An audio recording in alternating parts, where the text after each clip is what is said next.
Hello everyone, this is Andrew. Welcome to Keen on America. On July 4th, 2026, America will be 250 years old. An anniversary that will, no doubt, be greeted with a mixture of celebration, contemplation, and resignation. In Keen on America, Andrew talks not just about the American past and present, but also speculates on its future.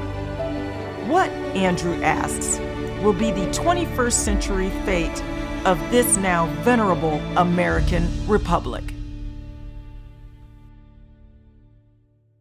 Hello everybody, we live in the age of the super rich. It's not really news, it's dominating our media. Everybody watches The White Lotus and Succession, supposed to be tragic comedies about the billionaire age. Of course, it's the age of Musk and Trump, not really so much political as economic, the battle of the billionaires, and it extends to the battles between Soros and Bezos, another couple of billionaires or billionaire clans. It's extended even to billionaire weddings. We're sometimes reminded that these people are mortal. There's a piece in the media today about a billionaire friend of the Prince of Wales who died after swallowing a bee, which reminds us that these billionaires are indeed mortal. So how to describe our age? It's brilliantly described by our guest today, an old friend of the show, Evan Osnos. The haves and have-yachts, dispatches on the ultra-rich. And Evan Osnos doesn't need much of an introduction. He's joining us from his home city, at least, of Washington, D.C. Evan, is this the best way to describe our age, the haves and have-yachts? Did you come up with that term? It's a brilliant term. I know it's associated with a piece that you wrote for The New Yorker a few years ago, I think from 2022.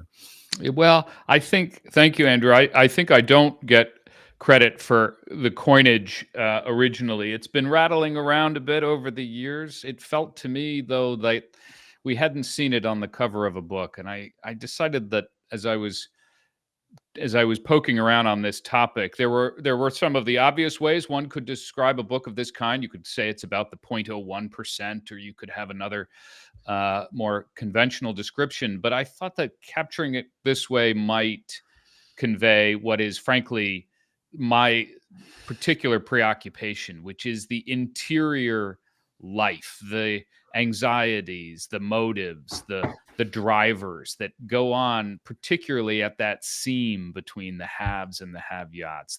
There's something there that seems to ripple through our lives all the time. It's a little disappointing in a way. I mean, it was Fitzgerald, of course, who famously said that the rich are different from you and me. And I always assumed, or hoped at least, that they didn't have interior lives, that these billionaires, whether it's a Zuckerberg or a Larry Ellison, apparently, who is now even richer than Jeff Bezos or Mark Zuckerberg, that these were slightly mindless people sitting on their yachts. But are you suggesting that the super rich have inner lives, Evan? Well, I think that they have, in their way. There is a human smallness about some of the decisions that then end up reverberating on this vast scale. And frankly, it's that combination of people being motivated by quite specific idiosyncrasies, but then ultimately having this impact on all of us that I found to be the interesting fact. I'll give you just one example. You take Mark Zuckerberg, who I write about in the book, and his fixation, his fascination with the Roman Emperor Augustus is more than a casual fact for all of us. I mean, he learned Latin when he was a teenager. He went on at some length with me about his fascination with Augustus. In fact, when he was on his honeymoon in Rome, he and his wife came back with so many photos of the two of them with statues of Augustus that she began to joke that the three of them had been on the honeymoon. And, I think, and even if you're not a classicist, knowing that this man models his thinking about history with a call it a recurring interest in the trade-offs required for impact makes you want to know a little more about what's going on in his mind. I've always been intrigued by Zuckerberg's change of hairstyle. Do you think when he goes to the hairdresser now in San Francisco, he asks the person to make him look like Augustus? Well, for a while, he has had different phases of Augustus. There was the Caesar effect early, and now he's entered this new, more unbound era, both in follicular terms and I think in other ways. And that we're kind of living in that, Andrew, now is the unbound billionaire period. But in all, I mean, it's hard to be serious about these people. I mean, I always thought of Zuckerberg. I mean, he's obviously a smart young fellow. He's not so young anymore, although he has a youthful head of hair. I mean, isn't he ultimately still just the son of a New Jersey dentist who got rich quick? It's an essential insight, actually. You're right that in a way, the defining fact of his life is that he hit it big when he was still a teenager, then dropped out of college, as we all know. And then as a result of that, was able to sculpt an entire universe around his own values and preferences. I mean, to the point that I think this detail gets lost, but is worth keeping in mind. The reason why Facebook is blue is because he's red-green colorblind. And so that means that he quite literally created a world that suits his perception and avoids his blind spots. And I think you could then take that idea and it extends beyond matters of design. And so we are living in this world in which a few people's perceptions and blind spots ends up having an impact on a lot of people. And I wonder, again, it's hard to resist bringing Freud in here. He may be colorblind, but the fact that the Facebook color is blue reveals his preoccupation, consciously or otherwise, with yachts, because yachts have a bluishness about them, don't they? Well, in fact, just last year, he got into the yacht world. In fact, he bought a super yacht, or to use a technical term, a giga yacht, which he was able to get, according to the trade press, at the bargain basement price of 300 or so million, precisely because it had been commissioned by a Russian businessman who proved unable to take possession because of the indignities of European law and sanctions. And so there's actually been a few people in Silicon Valley who have recently, as the yacht industry puts it, stepped up to the plate by getting in on some of these boats that were orphaned by the war in Ukraine. I mean, the original yacht man is Larry Ellison. And he always seems particularly absurd with his dyed hair. There was a photo of him with Trump and the OpenAI guy. I've forgotten his name now. What's his name? Altman. Sam Altman. I don't know how I forget it. And Ellison looked particularly absurd. I mean, I don't know how much you write about Ellison in the book, but why does he dye his hair? Do these people think they're immortal?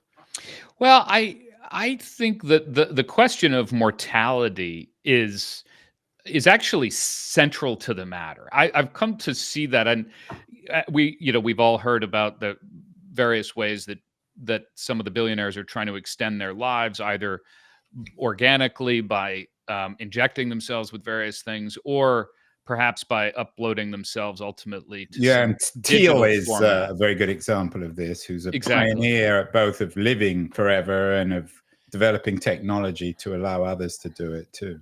And I think that becomes more than just an idiosyncrasy when it begins to inform how they imagine themselves in history. I mean, this is where there is this concept, this self-definition that another CEO in Silicon Valley who's quite unhappy with this kind of thinking, he put it to me. He said, this idea that we are giants who move the needle of history is in his mind. He said, it's the thing I hate most about living here. And I think there is a strange. Who is that? I mean, they would do it anonymously. No, he said it on the record. Max Who was Levchin. Max Levchin, one of the founders of Yeah, and PayPal. one of the PayPal, one of the original PayPal. Yeah, and kind of interestingly, is it a bit of a different, he's not in the same place politically as Thiel and so on. And I think there is a way in which that ecosystem in which you're constantly surrounded by others who define themselves as being the makers of history. We are the ones who do things. I mean, remember the great motto that was on the cover of the Whole Earth catalog. Remember the kind of proto Silicon Valley document, really interesting chapter in that history. But the motto of the Whole Earth catalog is "We are as gods, and we might as well get good at it." And I think there's a way in which that's become operationalized now, to the point of, I mean, to say the quiet part out loud here, to the point of almost kind of cartoonish grandiosity in many cases. Yeah, and the Whole Earth catalog, of course, was put out by Stuart Brand, who's now in the business of re-engineering species. In historical terms, I mean, I want to get to the book itself, but in historical terms, I know you compare this generation of have-yachts with a late 19th century, early 20th century have-yachter, Andrew Carnegie. I'm not sure if he ever had a yacht, but Carnegie now, of course, is remembered as someone who gave back, who donated to libraries, whose philanthropic model offered something for have-yachters. I mean, there is Gates who gives back. Is there such a vivid contrast now, Evan, between the Carnegies of the past and our current billionaire class? Well, that's what interested me, was to try to understand where this current cohort falls on this oscillating spectrum of billionaire behavior, because we've had all kinds. And there were moments in the 19th century, for instance, in sort of what you might call the pre-Carnegie moment, when you had somebody like Jay Gould, who was, as Mark Twain put it, I'm going to massacre the quote, but he said it was, he said Americans have always loved money, but Jay Gould, who was the richest man on Wall Street, taught them to kneel down and worship money. And then you had Carnegie and Rockefeller, who, for reasons that were a combination of their own biography and religiosity, had some sense that they could not shuffle off this mortal coil without giving something back. And so you had Carnegie built libraries, Rockefeller, of course, started the University of Chicago, gave a lot of money away. And then you have the Buffetts and the Gates generation. And they, you'll recall, set up the Giving Pledge, which encouraged some of their peers to give away the lion's share of their fortune. But then you get to now, Andrew, and that's where I think it gets kind of interesting and puzzling, why it is that Jeff Bezos, for instance, says that he thinks that his most important contribution ultimately is more about space travel than it could be about philanthropy. Or, take Musk, who describes his greatest gift to humankind as being the CEO of Tesla. And I think there is a puzzle here about why philanthropy has been less of a project for the current crowd than it was even as recently as 10 or 15 years ago. Don't they, though, in a sense? I'm no great fan, as probably none of our audience are, of billionaires, but doesn't Bezos or Musk actually have a point? I mean, even Gates is controversial now. We've got an upcoming show about his $200 billion donation to Africa and the impact, quite negative in some ways, or certainly controversial, it's having on Kenya. Don't they have a point that if Bezos, or certainly if Musk is to pioneer the electric vehicle, that is going to have a much bigger impact than anything that Bill Gates can donate to Africa? I think that it doesn't need to be a binary choice. It doesn't, in some ways, need to be an either or. I think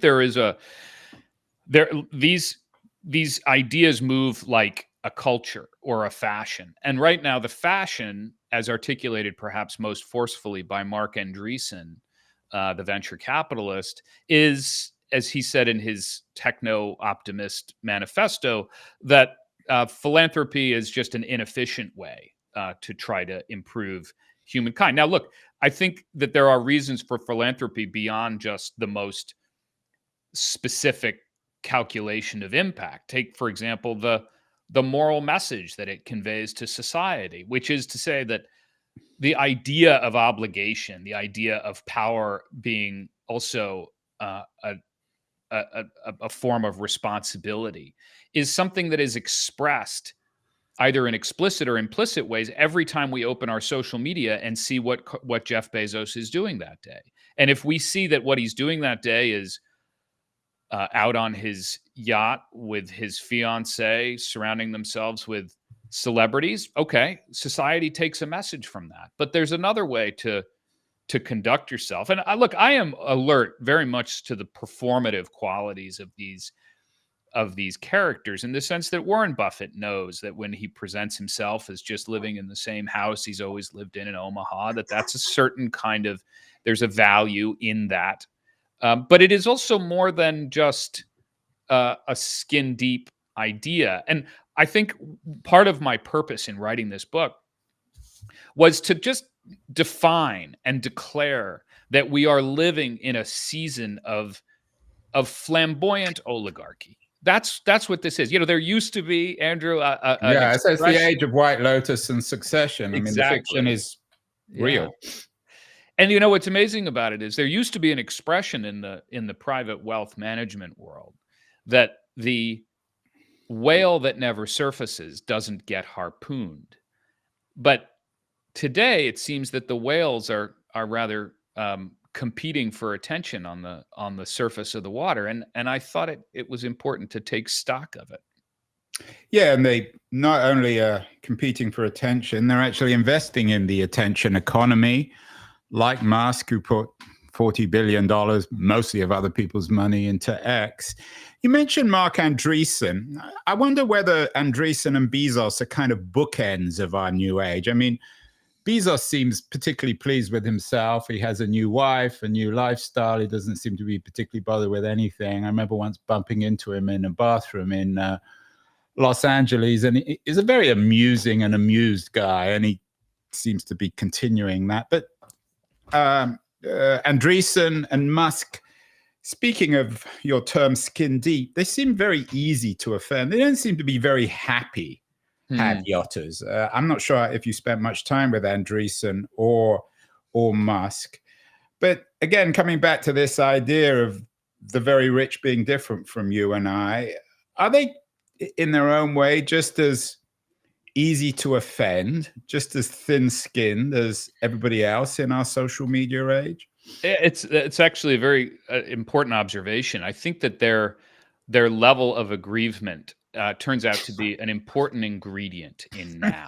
For the following, which is totally absurd, right? That anyone could actually offend a Mark Andreessen or an Elon Musk. Well, I think, as Andreessen himself has put it on a podcast, I think he said there used to be a time in this country when if you built a great fortune, if you were an entrepreneurial success, that people would admire you. You'd give some money back and everybody would be very happy. I'm paraphrasing here, of course. But I think, and he says, but now they just get angry at you no matter what you do. And I think that what happened over the last 10 years was a shock to many of these guys. They are guys, meaning that they sort of imagined, because of the early years of Silicon Valley's embrace in Washington, in which they were treated as modern day Edisons and Ben Franklins, and then all of a sudden they're being investigated by the Federal Trade Commission. There's questions about breaking up monopolies, and they began to feel as if they had lost the culture. And what's interesting to me is some of them saw this coming. I remember talking to another billionaire who said, there will come a point when artificial intelligence begins to put a lot of people out of work, and there will likely be a big backlash against us. I think it just happened faster, frankly, than they expected. And their response has not been to say, well, okay, let's figure out how how to get ourselves back into the cultural position we were in before. They've gone a slightly different direction and kind of tacked far outside of the conventional political conversation and said, well, fine, if politics doesn't want us, then we're going to do what we need to take control of politics. Yeah, or just buy bunkers in New Zealand. There used to be a term, you don't hear it as much anymore, Evan, in Silicon Valley, where I live, which is fuck you money. That you have enough that doesn't matter what anyone says. But even that now seems archaic, as you say. I mean, Andreessen gets offended. It's easy to offend him. He deletes his friends on social media. He blocks people, which is really just astonishing in its own way. I remember when he started blocking journalists, and I was one of them. I don't think particularly. Oh, that's quite an achievement. What did you do to be blocked by Andreessen? I suppose I committed journalism, but I think that part of what that gets to is actually a meaningful dynamic, which is that at a certain point, I think that the ordinary rituals and instruments of supervision, of oversight, of give and take, of cut and thrust, of what it actually means to be a powerful person in this country and to find yourself subject to some considerable attention, became uncomfortable. That it was, they just sort of said, I don't really want to deal with this. I remember when I first started writing about this phenomenon of billionaires preparing for the end of the world, and I went to New Zealand and talked to people there who were building refuges and so on, that part of what began to take shape in my mind was this idea of a form of vertigo, that they become so exposed, so stratospheric, that it begins to feel quite frightening. And they have to be conscious, and maybe sometimes overly conscious, not only the risk of a public backlash, but also the possibility that a leader might say, I can't afford to have this billionaire wandering around causing me trouble. I'm gonna try to get rid of his power. And so when we saw that scene on the inauguration stage, Andrew, which in so many ways was like, well, the billionaires lined up in homage to Trump. Exactly. I mean, that was the tableau of the early 21st century, the complete and total fusion of politics and plutocracy in the United States. And I think that we're going to be looking back at that moment and trying to decode the motives. And it wasn't entirely because everybody on that stage agreed with him. I think a lot of them did, certainly Musk and Zuckerberg and some others. But there was also a pretty hefty dose of fear at work there, that they had realized that having helped and enabled this authoritarian leader back into office, that they might find themselves on the wrong end of the stick. Yeah, no, from that photo, of course, incorporated the CEOs of Google and Apple, Tim Cook in particular, who it's hard to understand why they're fearful. You wrote an interesting piece recently, late last month, in the New Yorker on Trump's politics of plunder. I don't want to turn this, and I'm sure you're bored of talking about Donald Trump, into another conversation about Trump. But is he fundamentally different? I mean, he claims to be a billionaire. Maybe now that he's stealing everybody's money with his crypto stuff, he is a billionaire. Is he fundamentally different, Evan, from everybody else, from Zuckerberg, from Larry Ellison, from Soros and Bezos and Musk? Or is there something about Trump that makes him somehow stand out, or perhaps makes him significantly post-billionaire in his own weird, surreal way? Well, there is an interesting doctrine, a kind of scholarly literature on almost exactly what Trump is, that I found very illuminating. There's a scholar named Jeffrey Winters who's been studying oligarchy for decades, and he has this way of explaining the different systems. And Trump is what's known in the literature as a sultanistic oligarch, meaning that he is one among them, but he has been, in a sense, by mutual consent, has been elevated to rule. And that's because they've decided that ultimately he's pretty good for business. He's congenial to their interests. And so he is by no means somebody who stands in opposition. If anything, we know because he has staffed his administration with 12 billionaires. We've never seen anything like that in this country. And he has said quite openly over the years, particularly in 2016 and 17, he said, I want to surround myself with rich people. I like those people that have succeeded, as he puts it. And I think that what we all know is that Trump, of course, has lived his life in this tension with the notion of the actual elite, the people who he considers to be the gatekeepers who kept him out of Manhattan or kept him out of the country club in Palm Beach. And so he found his own ways in. He kind of got into the poor boy from Queens who made good. Exactly. And I think he found that there is a group of people who would defer to him and prop him up, and ultimately, in the case of Musk, do everything they could to get him elected. And that group does not evaluate him on the basis of his vulgarity or his kind of deficiencies of culture, the things that used to get in his way when he tried to get into the right clubs here and there.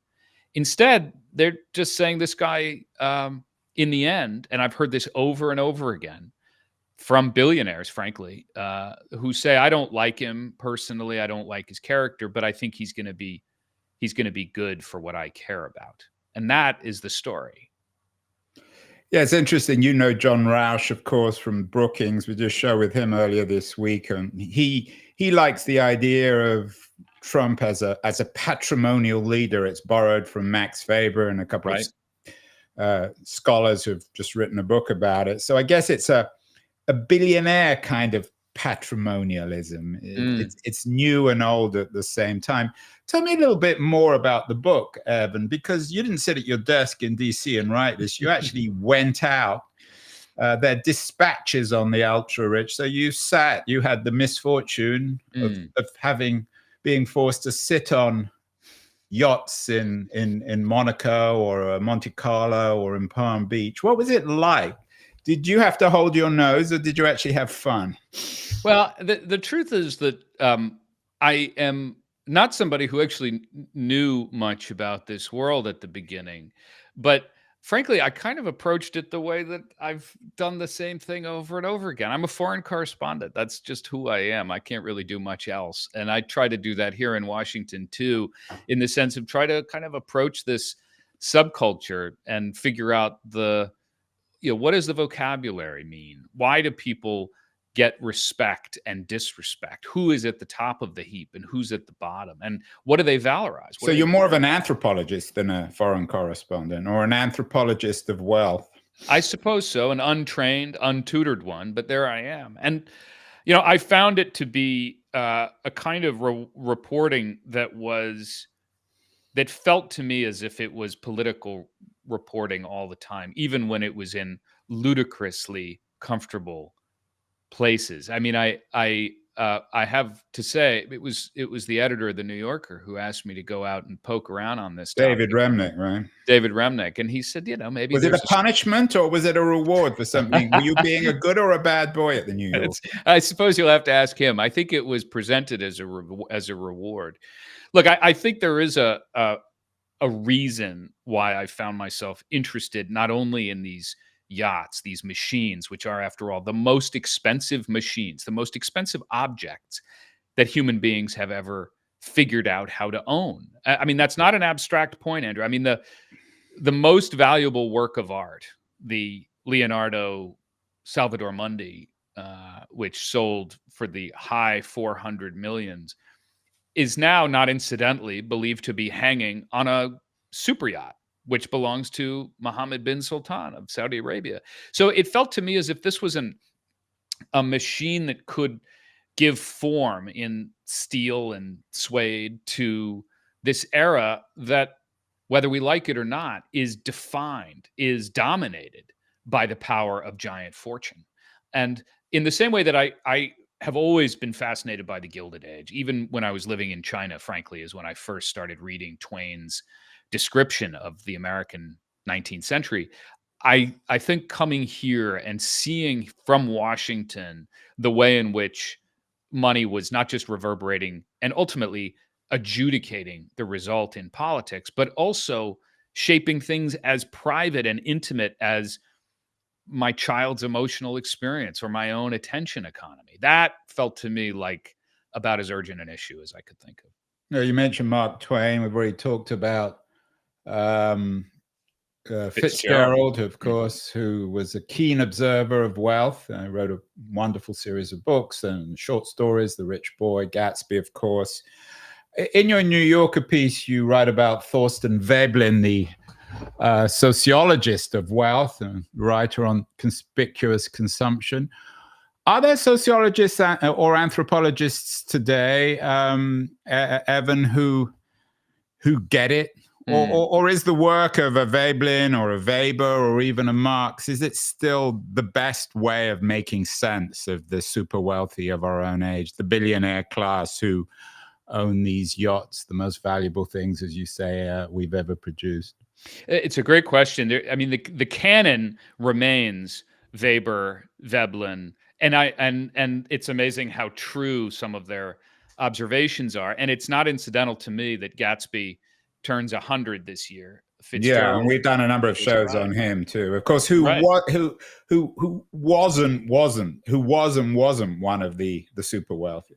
And it was, there's a great intrigue around the question of what he said and what he meant when it came to the rich are different than you and me. And Hemingway, though I've always been a fan, I think did him no favors in his interpretation of that moment. But to your question of a moment ago, there is in fact a cohort right now of really important scholars who are working on this topic. The first person I would mention is named Brooke Harrington, who's a sociologist at Dartmouth who is interested enough in the nature of big money and offshore finance that she went and got trained and certified as a offshore private wealth manager to then be able to tell this story from the inside. And I've learned a lot, not only from her writing, but also from a few what I might call the apostates. There's a brilliant tax expert named Bob Lord who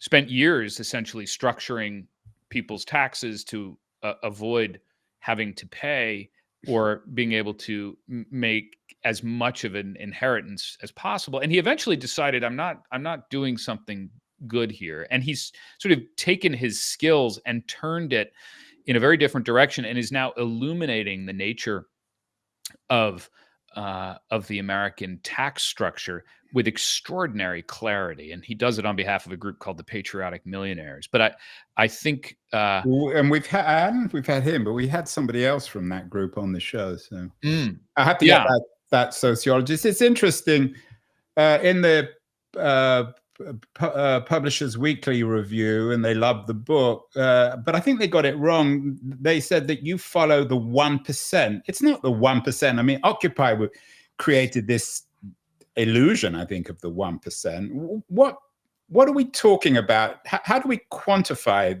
the wealthy, Evan? Are they the 0.1%, the 0.1%?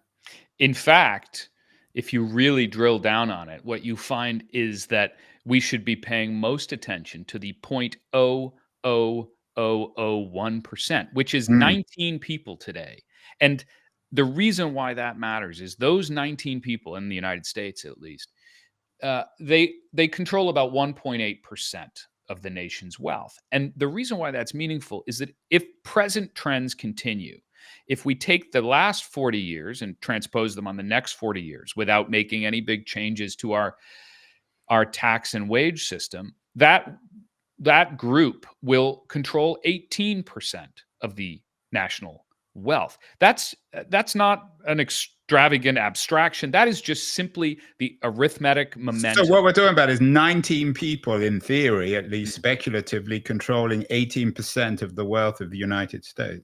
That's what happens if you follow this out. And I think it's interesting to me, if you're somebody who pays a lot of attention to Warren Buffett, for instance, and how he talks about money. For years, he has said that it's, in his mind, illogical and indefensible that he pays a lower effective tax rate than his secretary. And that has gone kind of heard but unheeded in Washington. There's really been no effort to reflect it.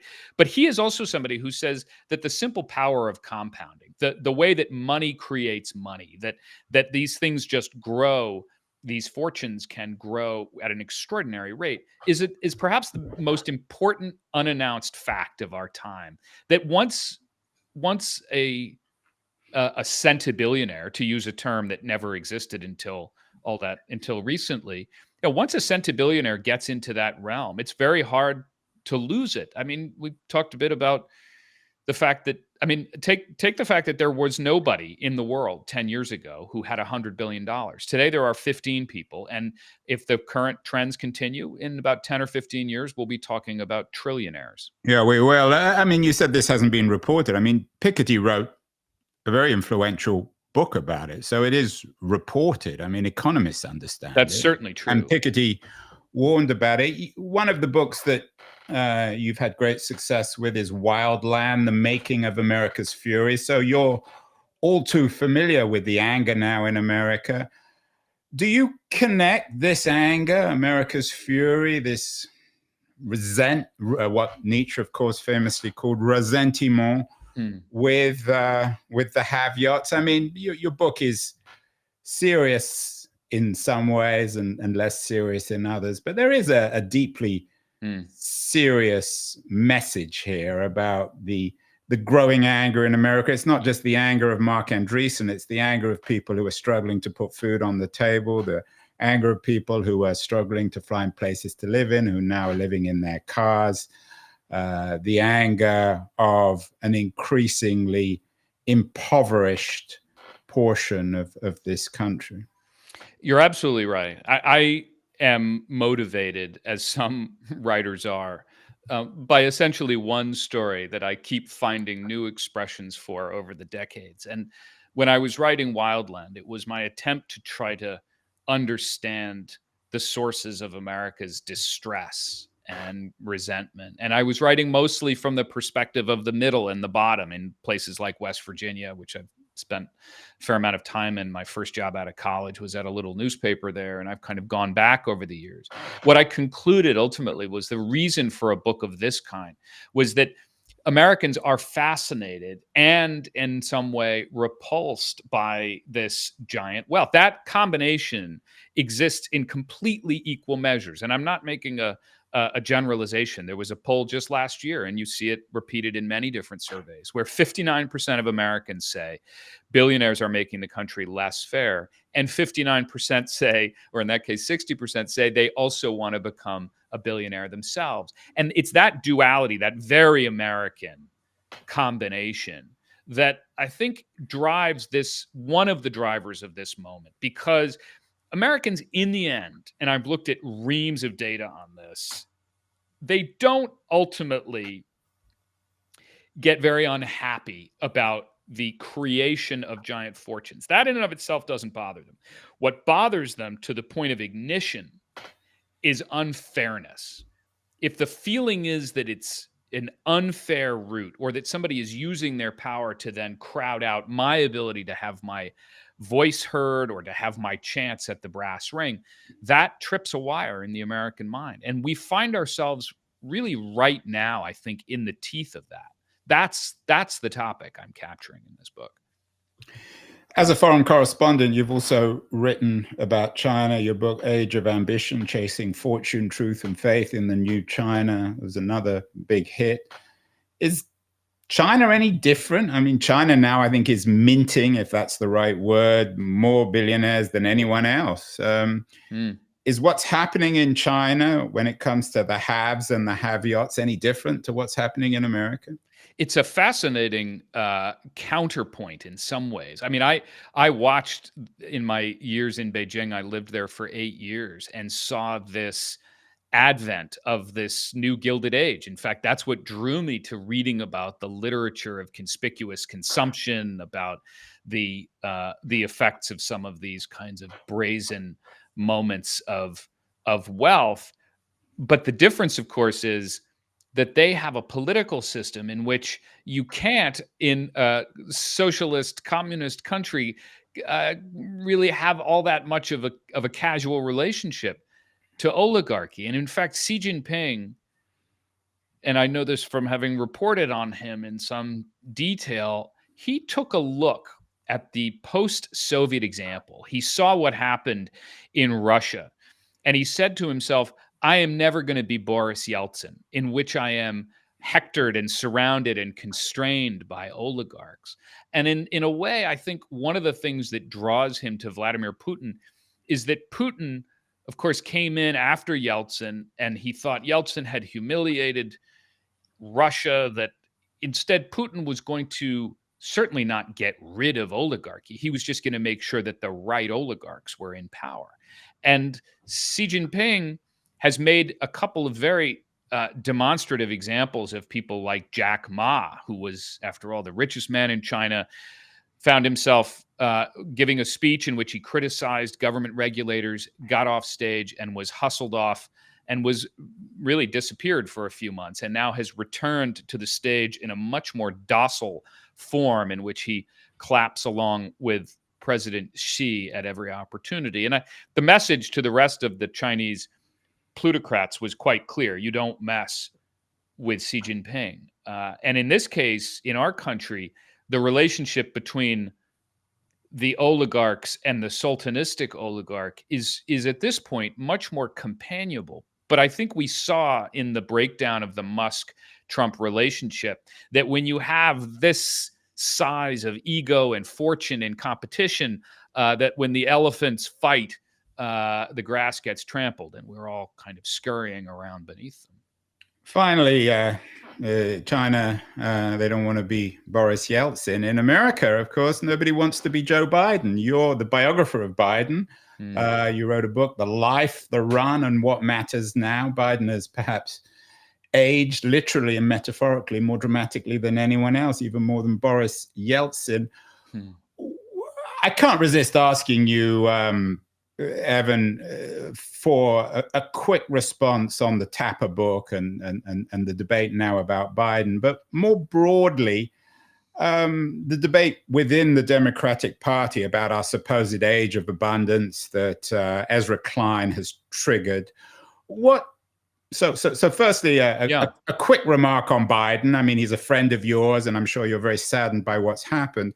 But secondly, a broader conversation about what this book, The Haves and Have-Yachts, tells the Democrats about the debate and the potential of abundance.